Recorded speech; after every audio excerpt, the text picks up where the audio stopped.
well, we'll get to the bailout stuff. Judge takes client, this is the Durham prosecutor, right? Durham prosecutor, Tracey Cline,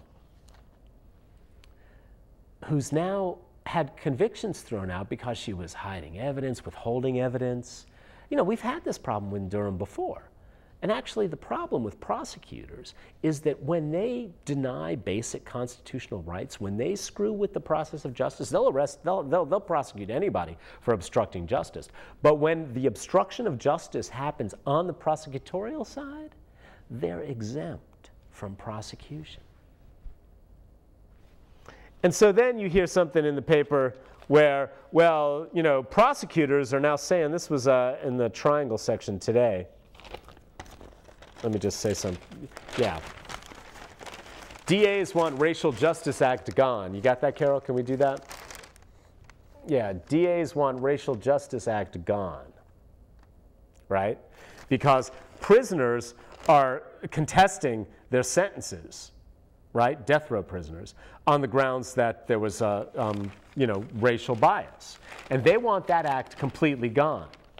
So on the one hand, we have Tracey Cline in Durham, a prosecutor who withheld evidence. So according to what I'm reading, it looks pretty clear that she did. I suppose the truth will eventually come out if we could take her to trial. Oh, but we can't because she's a prosecutor and they're immune from being called out on the carpet when they're accused of denying basic constitutional rights to a fair trial. Oh, whoops. So on the one hand, we have accusations of corruption from a local prosecutor. On the other hand, we've got North Carolina district attorneys mad that death row inmates have this Racial Justice Act that they can use to challenge their death row sentences because on the grounds that the jury was racially biased. And we know that death row sentences are disproportionately applied when black people kill white people. That's just a fact.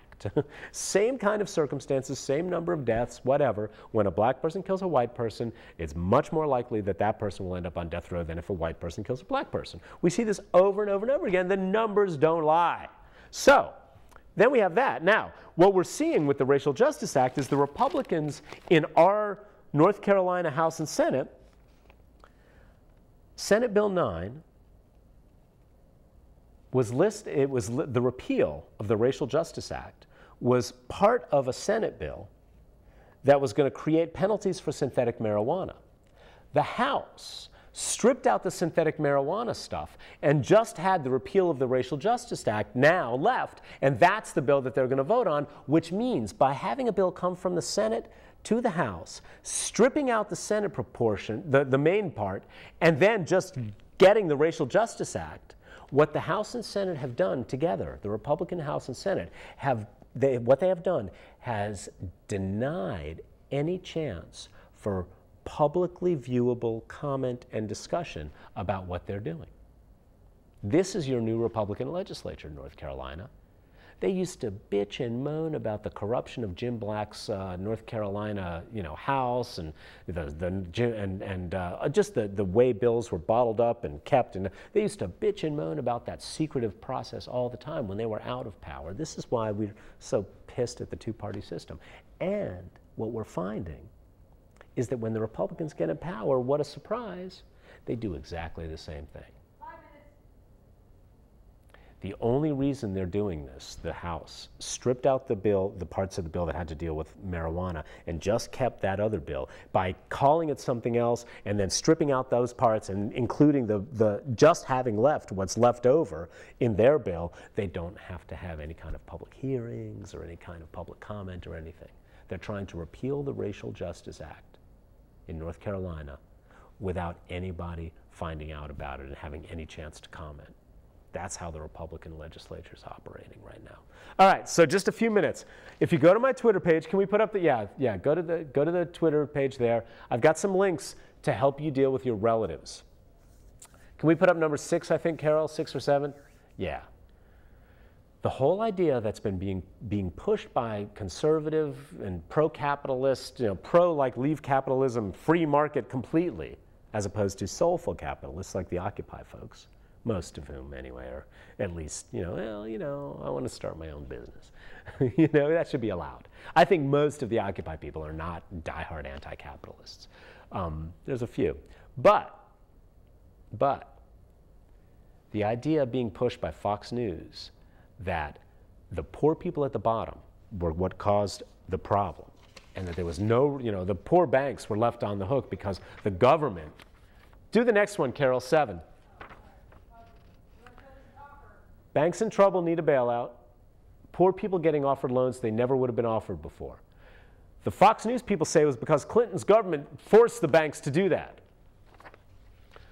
What really happened here? These guys were in trouble for hundreds of billions of dollars, right, monkeys? Hundreds of billions of dollars. The poor people were getting offered loans that they never would have been offered 5, 10 years ago. What happened? Well, the Fox News people and the conservative reactionaries who want to blame the poor for all the problems here. It's so stupid. I can't believe anyone smart would fall for this. Are you listening, John? But what really happened here? Carol, put up my Twitter page again. And then maybe number 7. This key step, if you Google, oh, no, go ahead, put number 7 up, Carol. Sorry, I'm being confusing. Put number 7 up. Yeah.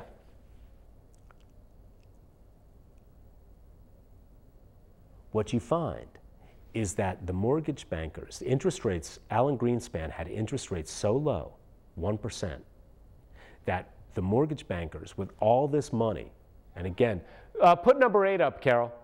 Thanks. Had all this money they wanted to invest. And they discovered that there was a 1% return. Alan Greenspan was keeping interest rates so low, but mortgages had a 5%, 9% return. They wanted in on that. So they started investing this global pool, giant pool of money.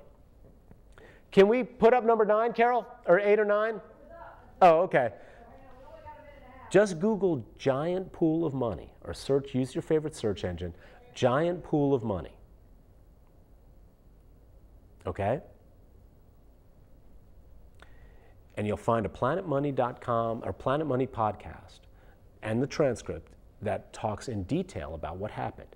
The mortgage bankers were looking for a place to put their money because Alan Greenspan kept the interest rates so low. And what happened is the mortgage bankers were trying to get in on that 5%, 9% return on those mortgages, those mortgage loans. And then they rebundled them and kept spinning them and selling them, and they needed more. They had so much money laying around, the giant pool of money, investment money globally. They needed more mortgages to invest in. And so what you saw was the standards the banks were using to give these loans to people kept lowering and lowering, and you get no income, no collateral loans, right? How much time? 30 seconds. 30 seconds? So why were banks offering poor people these don't tell us how much you earn, loans? Why? Because they needed something to invest in that was a higher rate of return than the 1%. Look, I'm not denying there's blame at the bottom, but the key step was the banks were needing this place to invest this money. All right. Good luck dealing with your relatives on that one.